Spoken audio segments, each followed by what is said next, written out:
Peningkatan kes HIV dalam kalangan belia, khususnya lelaki, di negara ini terus mencetuskan kebimbangan apabila gaya hidup berisiko yang dipengaruhi oleh mentaliti You Only Live Once atau YOLO dikenal pasti sebagai antara ejen penyumbang utama jangkitan virus itu. Mudah terpengaruh dengan anasir buruk di media sosial dibantu kurangnya daya berfikir yang cerdas dan positif serta tidak berpegang kepada ajaran agama menjadikan ruang untuk terjerumus ke lembah durjana lebih mudah. Buktinya, hubungan sejenis mencatatkan kes jangkitan HIV tertinggi di Malaysia setakat ini.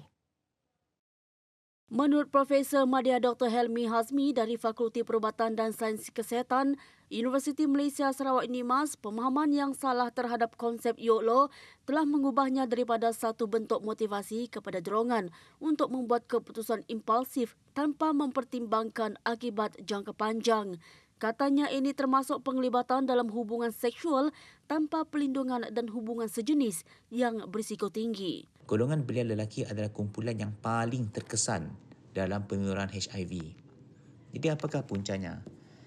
Kehilangan panduan hidup, kehidupan beragama ataupun spiritual yang semakin menipis dalam masyarakat, terutamanya di kalangan golongan muda, yang memudahkan remaja untuk membuat pilihan yang tidak tepat.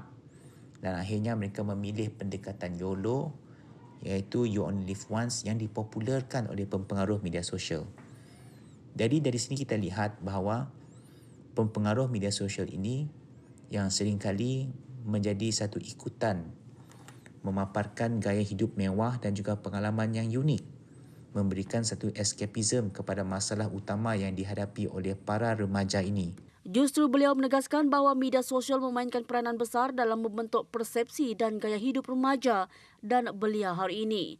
Jelasnya kandungan yang memaparkan kemewahan dan kebebasan seringkali menjadikan remaja tertekan untuk meniru lalu membawa kepada pelakuan yang berisiko terhadap kesihatan fizikal dan mental mereka yang membawa risiko besar termasuk jangkitan HIV.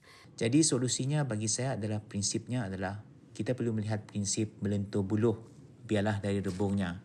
Sokongan komuniti adalah sangat penting, terutamanya peranan ibu bapa dalam keluarga.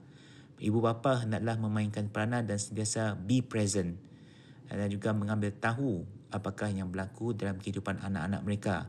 Jadi selain daripada itu juga kita perlu melihat penggunaan media sosial. Masyarakat perlu dididik untuk memaparkan naratif yang positif, yang matang, yang menekankan kepada keseimbangan antara menikmati hidup dan tanggungjawab dan jangka panjang. Tegasnya peningkatan kes HIV bukan sekadar isu kesihatan, sebaliknya menjadi cerminan kepada cabaran sosial yang perlu ditangani bersama oleh semua pihak.